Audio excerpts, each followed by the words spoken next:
Ito pong insidente, away magkakapitbahay, hindi pagkakaintindihan, mainit ang panahon, higantihan, meron pong isang nabiktima sa naganap na krimen.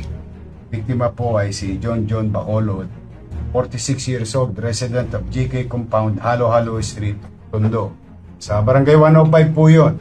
Nagparating ko sa atin na impormasyon na susuko. Sila po tumakbo sa Bataan. Sa tulong po ng isa ng dati natin pulis at tininformahan sila Dave at sila sa Presinto 1. Saka naman nung umakto. At malugod po namin ipaalam sa inyo, mga kababayan sa lungsod ng Maynila. In our own little way, city government and Manila Police District ay makapagbigay ng hustisya sa pamilya ng biktima. Nandito po yung mga suspect. Sumuko na po sila. Ang suspect, kayo magaman. Si Jeffrey Saludar. Ito yung tatay. Saka Jefferson Saludar. Mabuti naman naisipan yung sumuko.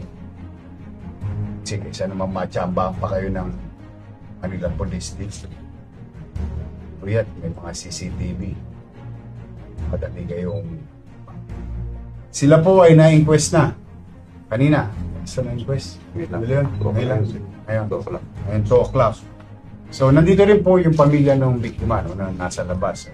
Lalong-lalo na. So, matanda. Na... Diyos ko, nakakalungkot. Nakikiramay po ko sa pamilya ng biktima. At magkaganon, we're happy to inform you that in less than 12 hours, masasabi po namin na another case solved by the Manila Police District.